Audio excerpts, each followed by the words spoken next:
Last week, we reviewed RRR, and me and Gator absolutely loved it. One of the reasons why I think we loved it so much was we got this like Mel Gibson vibe from it. And going into it, we knew nothing about the relationship between the director and Mel Gibson. But it turns out the director, SS Rajamouli, is a huge Mel Gibson fan. And I'm going to leave a link down in the description that you can hear him say it himself that Mel Gibson is not only a huge influence, but his favorite director in Hollywood. So, oh, my base, dude. I loved RRR, and I wanted to give him a hug if I ever saw him in person. Now I have to give him a kiss. Of course, right? Yeah. Oh, yeah, dude. This was our introduction into Indian cinema, and it couldn't have been a more perfect thing. What are the chances that the first film we see is directed by a man who loves the same man we do? Like, we have the same idol, you know what I mean? Exactly, yeah. So we're going to go through RRR and just talk about what scenes and themes we believe were influenced by Mel Gibson. And let us know down in the comments if we missed any and what you thought were some connections that we did not see. So also, this is a spoiler warning for RRR. We will be going through it and spoiling this whole movie. So Gator, I think one of the biggest themes going into this, which you wouldn't even have to draw the comparison to Mel Gibson, but because he's drawn it now, I'm just going to say is the fight for freedom theme in this is so close with Braveheart and the Patriot. And on top of it, they're fighting like the British Empire or English Empire at that point. Oh, yeah, no doubt. This is 100%. It's not, like you said, it's not specifically Mel Gibson, but the fight for freedom, the fight to arm people, to give them their opportunity to live free in the world, 100%. We see this in several Mel Gibson movies. This is in The Patriot. This is in Braveheart. How can you not relate this kind of thing to Mel Gibson, dude?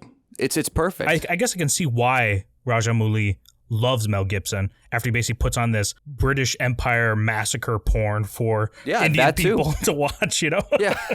Both of the movies I just described, too. They're completely anti-English, and for good reason, dude. The English were oppressing, either the United States when talking about the Patriot or Scotland in Braveheart. Right. And, dude, we've said it before on this channel, fuck those English, dude. Yeah. Fuck the red coat. Take your shepherd's pie and shove it right up your ass. It might taste better. What other Mel Gibson themes did you feel were in this? Oh, there is that scene, and this goes for Braveheart as well as The Passion of the Christ.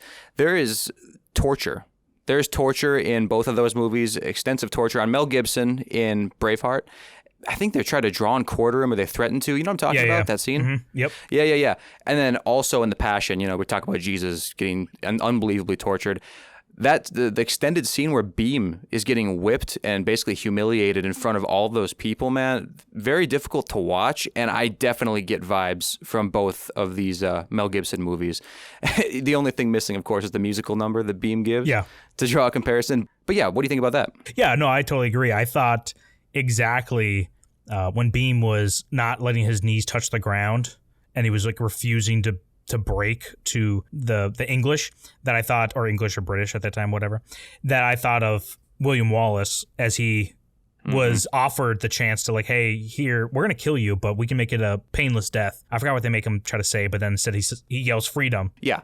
He wouldn't bow to them, basically. It's exactly the same. It's the same exact thing. He wouldn't swear the oath to the opposing side. And that's just harkens back to that freedom thing. Listen, these movies are super inspirational, man. Honestly, they are. I wonder how people who don't live in a free country feel when they watch this stuff. I'm sure it's actually pretty great. Right. No, I agree. Like both these movies, I'm not from Scotland, but watching Braveheart just gives you just this desire for like freedom, no matter where you're at. We live in America, arguably one of the freest countries in the world. Right. But still, I'm like, I want some more freedom. I don't think I'm free enough. Yeah, no, definitely not free enough here. We need some more of it. Another one from Braveheart. So Ram is constantly themed with fire the entire time. Yeah. And especially the scene when Ram busts through those gates in like a flaming chariot, basically. Oh, hell yeah. Totally badass.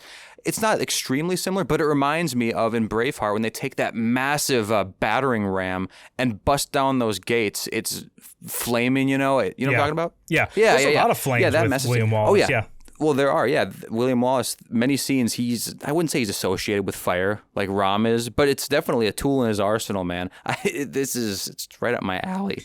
Well, I don't know. I was trying to think of a way to compare William Wallace to water as well when thinking about this video to try to make him be Beam and Ram, but I couldn't really think of the water comparison. But the fire comparison is definitely there. Yeah, I agree. I think Ram also, he has a very similar...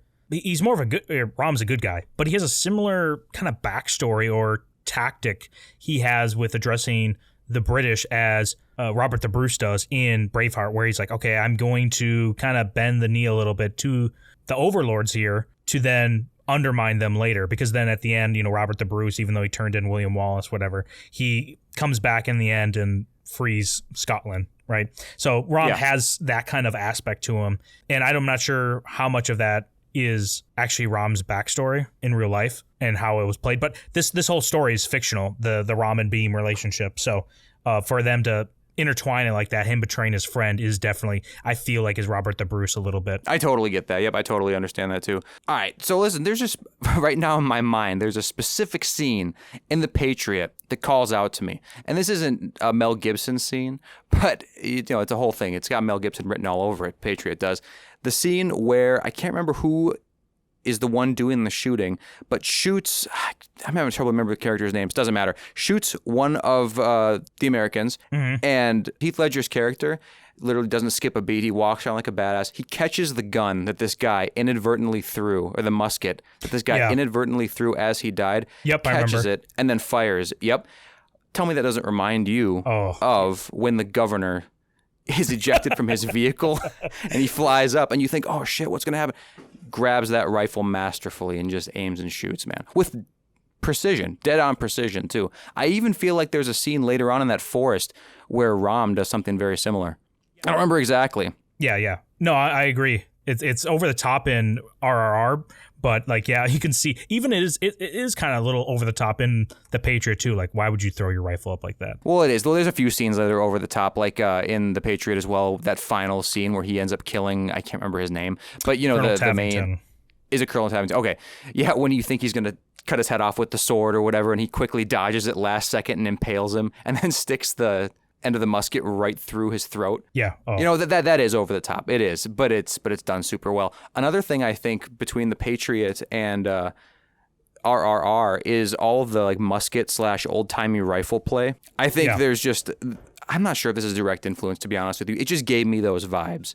There's a lot of musket action going on in The Patriot, and there's a lot of rifle action going on in RRR. In fact, it's one of the main themes of RRR is getting those guns into the hands of people that need them. Oh, dude, you definitely get a huge Patriot vibe in Rom's backstory with, I think it's his dad. I think he calls him Baba in there, but his when they're the one who was training him, right? Yeah, he's fending off the whole British platoon with a single gun, and it's almost like reminds me of the Ghost scene in The Patriot where Mel Gibson runs down there and basically takes on all these British men that have taken his son hostage. Completely alone. Yeah. So it's so good. But it's almost the reverse, right? It's Rom's dad is behind a log, and then all these guys are trying to shoot from the trees, and he's still sniping them and taking them out one by one. Which is whereas awesome. Mel Gibson is the one pursuing in The Patriot. Yeah. Right. Yeah. Yep. Totally true, man, dude. I can't wait until we get to the point where we're going to do our Mel Gibson marathon, because this is just getting me hyped, man. And I also can't wait to watch more Indian cinema. Holy shit. Yeah, no, it's great. Also, great thing overall in RRR and in these two movies, I guess we're talking about with Mel Gibson, is these mustache twirling. I'm not trying to downplay the villains as they're not evil, because they're all evil, like William Longshanks, Colonel Tavington, the governor in RRR, but they're played so well, and they're so evil, and you love to hate them. You're like, oh, I hate this guy. Oh, he's just, I want to put the knife in that guy myself, Oh, yeah. Absolutely. This might be a stretch too, but one of the scenes I thought was like, oh, that kind of reminds me of Braveheart, is when Beam is running away from the tiger. He turns around and tries to slow down the tiger for a second, and he grabs that log, but waits to last second bring it up and hit the charging tiger at him. That shot reminded me of in Braveheart, that scene where with the spears, I don't know if you remember it, when the cavalry's charging them. And for some reason, the movie makes you believe this is the first ever spears were invented, or long spears in mankind. I know what you mean. And they do that little sneak attack where they all raise it up. I wonder what those guys are all doing with their spears all on the ground. Their hands are just hovering right above them as if they're planning something. Or the cavalry. It's probably nothing. Let's just keep going. The Scots are making a front formation of them just squatting. I don't know what they're going to plan on doing. I hope they have no surprise for us. I would never claim that the Scots are geniuses, but they're way smarter than these completely incompetent British in this movie. True. Or English, I should say. I got a more lighthearted one for you. In this movie, we see, I guess we only really see one guy do it, but I think it's kind of supposed to be representative of all the British people. They don't know how to treat a woman in this, okay? They treat them, they're very like uptight about them, and they kind of see themselves over these women. Yes. And from Beam and Ram, they're kind of the more suave. Well, Ram is very suave, and Beam is just like your kind of oafy, respectful guy. He knows how to treat a woman by the end, and Ram knows how to treat a woman from the beginning. He loves his woman. Both these guys love the women of either their village, or Ram has a fiance himself. Tell me this doesn't give you what women want vibes. Mel Gibson, Helen Hunt. By the end of that movie, he knows exactly how to treat a woman respectfully. He doesn't know it first. So, pre Mel Gibson's arc, you might consider him to be the British people. Yeah. But by the end, he is full Ram, full Beam. He knows exactly how to treat a woman. He knows how to get one. He knows how to treat her right, take care of her. I don't know, man. That's the vibe I'm getting. Yeah, well, also, to that a little bit, is this underdog aspect that Mel Gibson has in a lot of his movies. That's Beam. Yeah. Beam is a little bit of an underdog in this to get that girl, but also just them in general. Like, Beam comes from a village that seems primitive, basically, compared to the British Empire, like the pinnacle of technology in that era, right? So you definitely can see why Rajamouli can watch Braveheart and be like, oh, wow, that does remind me of like what our people struggled through when it came to the British Empire, too. And maybe that's the same way he feels about that relationship with that girl. Which one? The one the Beam ends up getting with? Yeah. Yeah, I don't even know her name. Did that resolve? I'm not remembering in RRR exactly. Did they get together? Did they kind of brush over that? Oh, okay. All right, well, listen, this one's not so much Mel Gibson, but I think it's okay to say it because Mel Gibson's a part of it. I don't remember which one of the Expendables movie Mel Gibson was a part of. But if you want to talk about over the top action and military stuff like that, just badass guns, combat, whatever, muscle men, you go no further than the Expendables. Now, don't get me wrong, the Expendables, I don't care for them at all. I think they're all shitty movies. Yeah. But if you want to just talk about that style of thing, tell me the Expendables franchise doesn't have that in common with RRR.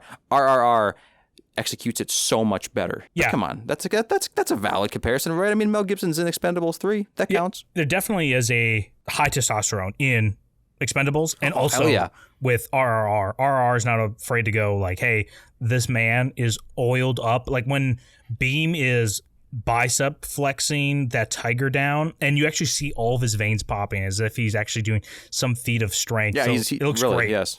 Yeah, I mean, in Braveheart and The Patriot, We Were Soldiers, all those movies with the action stuff with Mel Gibson, it's never afraid to go there. But that was more of a, like, Hollywood was back then. Now, so, because he's kind of referencing Rajamouli's referencing those movies, it feels like a throwback now. Speaking of just in general, not afraid to go there, I haven't seen The Patriot or Braveheart in years, obviously, but when we rewatch them, I'm excited. Yeah. I think I'm remembering there's a lot of pretty gruesome stuff in there, like limbs coming off and heads coming off, like a lot of stuff like that.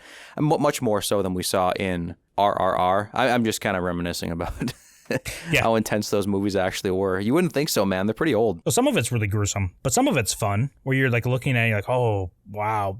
I know RRR plays it up way more as enjoyable and fun for the whole family, but yeah, it's played not so much for laughs, but it is played for enjoyment of what's going on in The Patriot and Braveheart. It's all fun, man. It's all fun. Even if it's a bit brutal, it's fun. I know we've said a lot of Mel Gibson in this, but it feels like Rajamouli really focuses on these two movies, and I can't blame him. These two movies are fucking great, The Patriot and Braveheart, and honestly is kind of grooming us to hate the English and Brits growing up. Well, yeah, that's 100% accurate, but we've said this before. I think we said this in our RRR review too, though. They're trying to groom us for something that we don't need to be groomed for. We already were fully on board with hating the English. So I think that gives me a little bit of camaraderie with Rajamouli, and it really makes me want to watch his movies more. I think we're going to watch another one tomorrow, right? We're going to watch, Bahubali, The Beginning.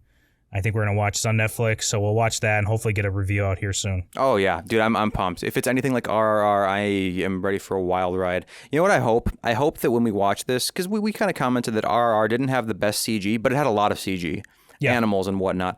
I'm hoping this movie we watch is basically everything we got in RRR minus the CG, because I know the budget's significantly lower, but CG can easily make up for that. So, you know, I'm just throwing that out there. I hope that it's totally up to par. I have no reason to think it won't be, man. Rajamouli. Hey, let us know if you thought of any other moments within RRR that reminded you of Mel Gibson, themes, scenes, shots. Let us know down in the comments. We'll get back to you. We will comment back to you guys because we love talking about this movie and Mel Gibson. Smash that like button like Rom smashed that tiger with that torch. Oh, dude, so badass. And subscribe if you want to see more content like this.